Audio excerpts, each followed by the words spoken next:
Good morning বন্ধুরা। আজ হলো 7 এপ্রিল মঙ্গলবার। আজকের সকালের বিশেষ বিশেষ খবর হলো বিজেপি দেশকে রক্ষা করতে নয় দেশকে গগ্রাসে গিলতে চায় বললেন সর্বভারতীয় কংগ্রেস কমিটির সভাপতি মল্লিকার্জুন খাড়গে। সোমবার কাছাড়ের বড়খোলায় এক নির্বাচনী জনসভায় বক্তব্য রাখতে গিয়ে এমন মন্তব্য করেন তিনি। মহাত্মা গান্ধীর হত্যা থেকে শুরু করে দেশের বর্তমান পরিস্থিতির জন্য বিজেপির কড়া সমালোচনাও করেন খাড়গে। হামারে দিল্লি হামসে মিউ বলে মুখ্যমন্ত্রী হিমন্ত বিশ্ব শর্মার তীব্র সমালোচনার পাশাপাশি তার পত্নীর একাধিক পাসপোর্ট ইস্যু নিয়েও প্রশ্ন তুলেন সর্বভারতীয় কংগ্রেস সভাপতি। এ নিয়ে জবাবদিহি করার জন্য ভোটারদের প্রতিও আহ্বান জানান তিনি। স্লগ ওভারে বাজিমাত করতে সোমবার বরাক উপত্যকায় নির্বাচনী প্রচারে আসেন সর্বভারতীয় কংগ্রেস সভাপতি মল্লিকার্জুন খাড়গে। বড়খোলার ডলুমাঠে অনুষ্ঠিত মুখ্য বক্তা ছিলেন তিনি। ভিড়ে আসা ওই সভায় বিজেপি ও প্রধানমন্ত্রী নরেন্দ্র মোদী ও মুখ্যমন্ত্রী হিমন্ত বিশ্ব শর্মার কঠোর সমালোচনা করে উপস্থিত শ্রোতাদের তাতিয়ে তোলার চেষ্টা করেন তিনি। বলেন, কংগ্রেসকে ক্ষমতায় ফিরতে না দেওয়ার জন্যই ডিলিমিটেশনকে হাতিয়ার করা হয়েছে। নিজেদের পছন্দ মতো বিধানসভা কেন্দ্র পুনর্নির্ধারণ করা হয়েছে। যে কোনোভাবে ক্ষমতা দখল করাই বিজেপির লক্ষ্য। তিনি বলেন, হাম দেশ কে লিয়ে পয়দা হুয়ে হ্যায়। আকসারি এমনটা বলে থাকেন প্রধানমন্ত্রী মোদী, কিন্তু তার জন্ম না হওয়াটাই ভালো ছিল বলে মন্তব্য করেন খাড়গে। তার কথায়, এক সময় বরাক উপত্যকাকে শান্তির দ্বীপ বলেছিলেন প্রাক্তন প্রধানমন্ত্রী ইন্দিরা গান্ধী, কিন্তু এই শান্তির দ্বীপের অনেক কিছুই এখন আর আগের মতো নেই। এই উপত্যকার মানুষের সঙ্গে বিমাতৃসুলভ আচরণ করা হচ্ছে। শিলচর বাইপাসের কাজ থমকে গিয়েছে, হয়নি উড়াল সেতু। প্রতি বছর বন্যায় ক্ষতিগ্রস্ত হচ্ছেন লোকজন। ডলুর গ্রিনফিল্ড বিমানবন্দর নিয়েও তীব্র সমালোচনা করেন। অপরদিকে শেষ মুহূর্তে দোলাই বিধানসভা কেন্দ্রের রাজনৈতিক দলগুলোর প্রচার তুঙ্গে। শাসক দল বিজেপির সঙ্গে পাল্লা দিয়ে জোর প্রচারাভিযান চালিয়ে যাচ্ছে কংগ্রেসও। সোমবার প্রচারের অন্তিম মুহূর্তে দোলাইয়ের একাধিক স্থানে জড়ো প্রচার চালায় বিজেপি। এদিন ধলাই বিধানসভা ভিত্তিক সহস্রাধিক যুবকের উপস্থিতিতে বাইক র্যালি অনুষ্ঠিত হয় গেরুয়া দলের। 3টি মণ্ডলে পৃথক পৃথক র্যালি করে দোলাইয়ের বড়জালেঙ্গায় সংযুক্ত হয় র্যালিটি। এদিন পালংঘাট মণ্ডলের আমড়াঘাট, দরমি, পানিবোরা, বড়জালেঙ্গা পরিক্রমা করে দুয়ারবন্দ খেলার মাঠে পৌঁছায় র্যালি। আবার দোলাই নরসিংপুর মণ্ডলের র্যালি শুরু হয় হাওয়াইতাং বাজার থেকে। সেখান থেকে বাগাবাজার, দোলাই, পানিবোরা, কাটাখাল, পালই, বড়জালেঙ্গা হয়ে দুয়ারবন্দ খেলার মাঠে পৌঁছায় র্যালি। এদিকে বড়জালেঙ্গা মণ্ডলের আইরংমারা, ডাক বাংলো, জালেঙ্গা হয়ে দুয়ারবন্দ খেলার মাঠে পৌঁছে সমাপ্তি হয় র্যালির। র্যালিতে অংশগ্রহণ করে শিলচরের সাংসদ পরিমল শুক্লবৈদ্য, জেলা বিজেপি সভাপতি রূপম সাহা, প্রার্থী অমিয়কান্তি দাস, প্রদেশ বিজেপি ওবিসি মোর্চার কোষাধ্যক্ষ কৃষ্ণজীবন দেবনাথ এবং বিজেপির বিভিন্ন স্তরের প্রতিনিধিরা উপস্থিত ছিলেন। অপরদিকে শেষ লগ্নে ম্যারাথন প্রচারে ডক্টর রাজদীপ রায়, পদযাত্রা, দিনভর সভা। প্রচারের জন্য হাতে আর একদিন। শেষ এই মুহূর্তে শিলচর বিধানসভা কেন্দ্রে প্রচারের পারদ তুঙ্গে তুললেন বিজেপি প্রার্থী ডক্টর রাজদীপ রায়। সোমবার 7 সকাল থেকে গভীর রাত পর্যন্ত রাজপথ থেকে অলিগুলি সর্বত্রই পদ্ম শিবিরের সক্রিয়তা দেখা যায়। সোমবার দিনভর শহরের বিভিন্ন প্রান্তে ম্যারাথন পদযাত্রা, পথসভা ও গণসংযোগের মাধ্যমে ভোটারদের মন জয়ের চেষ্টা চালান তিনি। এদিন সকালে শিলচরের দাস কলোনি এলাকা থেকে এক বর্ণাঢ্য পদযাত্রার মাধ্যমে ডক্টর রাজদীপ রায়ের প্রচার অভিযান শুরু হয়। প্রার্থীর উপস্থিতিতে স্থানীয় বাসিন্দাদের মধ্যে ব্যাপক উন্মাদনা পরিলক্ষিত হয়। রাস্তার দুধারে দাঁড়িয়ে থাকা সাধারণ মানুষের স্বতঃস্ফূর্ত সাড়া দেখে ডক্টর রায় বলেন, মানুষের এই ভালোবাসা ও বিপুল সমর্থন আমাকে বিকশিত শিলচর, বিকশিত অসম ও বিকশিত ভারত গড়ার লক্ষ্যে আরও দৃঢ় প্রতিজ্ঞ করে তুলেছে। পদযাত্রার পর নিজের বাসভবনে এক বিশেষ মতবিনিময় সভায় অংশ নেন তিনি। সেখানে সাধারণ নাগরিক ও দলীয় কর্মীদের অভাব অভিযোগ শুনেন। এরপর তার প্রচারের লক্ষ্য ছিল জাতিগতভাবে বৈচিত্র্যময় এলাকাগুলো। ভৈরবনগর, মণিপুরী বস্তি ও নির্জয়নগর, কুমারপাড়ার মতো এলাকাগুলোতে ছোট ছোট সভার মাধ্যমে তিনি সাধারণ মানুষের সমস্যার কথা শুনেন এবং উন্নয়নের রূপরেখা তুলে ধরেন। বিকেলের দিকে তারাপুর রাধা গোবিন্দ মন্দির প্রাঙ্গণে এক সভায় অংশ নিয়ে ডক্টর রায় বলেন, উন্নয়ন কেবল উপর তোলার বিষয় নয়, তৃণমূল স্তরের মানুষের সক্রিয় অংশগ্রহণ ছাড়া প্রকৃত পরিবর্তন সম্ভব নয়। তার এদিনের সূচিতে ধর্মীয় স্থানের পাশাপাশি ছিল ক্রীড়াক্ষেত্র।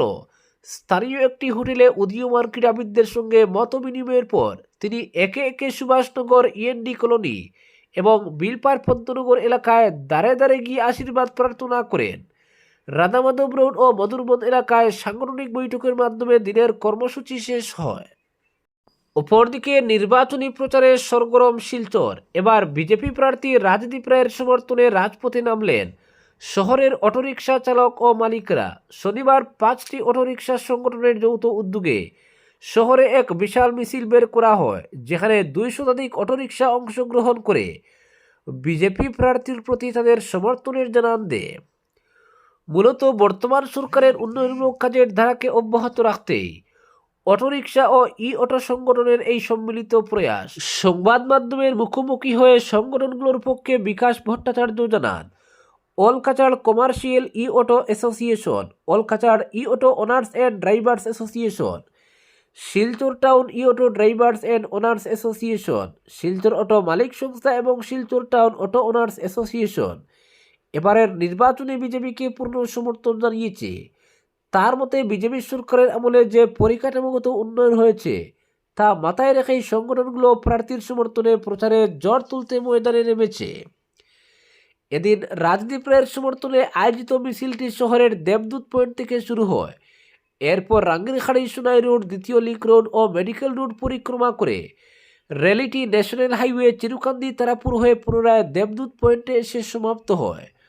5টি সংগঠনের কর্মকর্তাদের উপস্থিতিতে এই মিছিলটি শহরের প্রধান সড়কগুলোতে বেশ প্রভাব ফেলে।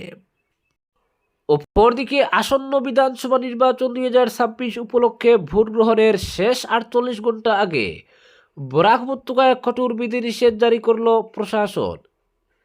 জেলা নির্বাচনী আধিকারিক আজ মঙ্গলবার বিকেল 5টা থেকে সব ধরনের প্রচার অভিযান নিষেধাজ্ঞা জারি করেছেন। সাইড বেল পিরিয়ডে জনসভা, মিছিল বা কোনো নির্বাচন সংক্রান্ত প্রচারণা করা যাবে না।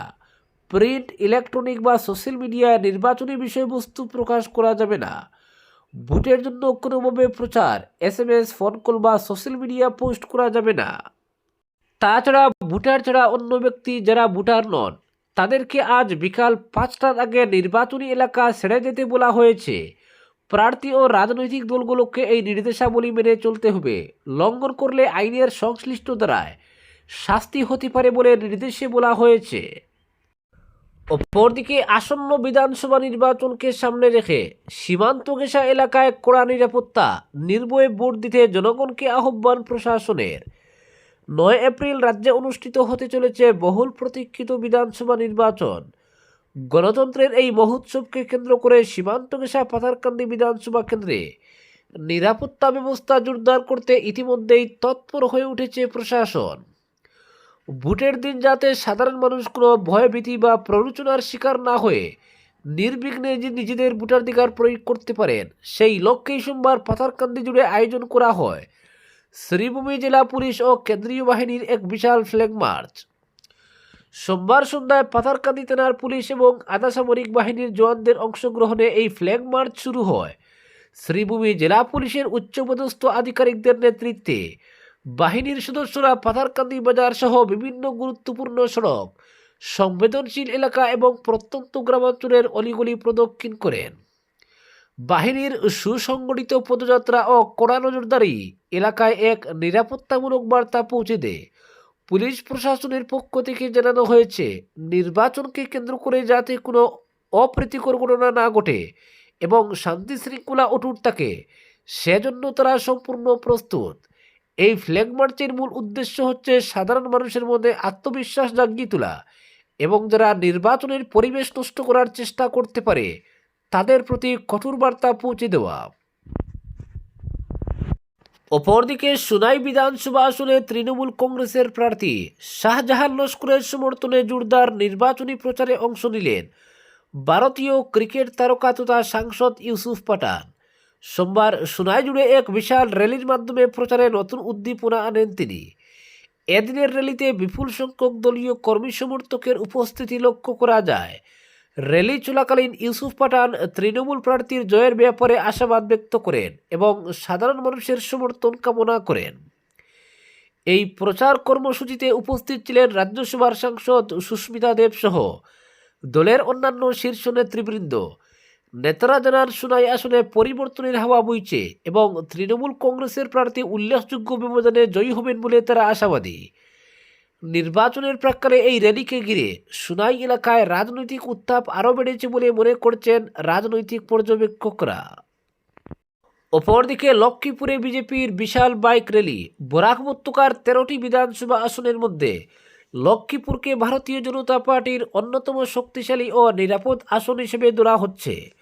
কংগ্রেসের এক সময়ের ঘাঁটিকে বিজেপির শক্ত ঘাঁটিতে রূপান্তর করার পিছনে মূল ভূমিকা বর্তমান প্রার্থী তথা মন্ত্রী কৌশিক রায়ের বলেই রাজনৈতিক মহলের অভিমত। লক্ষ্মীপুরে বর্তমানে কৌশিক রায় কার্যত অপ্রতিদ্বন্দ্বী বলেই মনে করা হচ্ছে, তবুও নির্বাচনী প্রচারে কোনো খামতি রাখছেন না তিনি। ইতিমধ্যেই বিজেপির সর্বভারতীয় সভাপতি ও রাজ্য নেতৃত্ব এখানে প্রচার সভা করে গেছেন। সোমবার সকাল 11টা নাগাদ লক্ষ্মীপুর বিধানসভা এলাকার লাবক চা বাগানের খেলার মাঠ থেকে এক বিশাল মেগা বাইক র্যালির সূচনা হয়। বিজেপি যুব মোর্চার উদ্যোগে আয়োজিত এই র্যালিতে প্রায় 7,000 বাইক অংশগ্রহণ করে বলে জানা গেছে। দলীয় পতাকা সজ্জিত বাইকগুলির দীর্ঘ মিছিল লাবক চা বাগান থেকে শুরু হয়ে জয়পুর, কামরাঙ্গা, পয়লাপুর, শিবপুর, লক্ষ্মীপুর শহর, ফুলেরতল, বিন্দাকান্দি ঘাট হয়ে বোয়ালি চেংজুর পরিক্রমা করে পুনরায় বিন্দাকান্দি চা বাগানের মাঠে এসে শেষ হয়। র্যালির একেবারে সামনের সারিতে ছিলেন প্রার্থী কৌশিক রায়। পথের বিভিন্ন প্রান্তে তিনি স্থানীয় মানুষের উষ্ণ অভ্যর্থনায় সিক্ত হন তিনি। বিপুল জনসমাগম ও সমর্থন দেখে রাজনৈতিক মহলের ধারণা লক্ষ্মীপুর এবার রেকর্ড ব্যবধানে জয় পেতে পারেন বিজেপি প্রার্থী। আজকের বিশেষ সংবাদ এখানেই সমাপ্ত।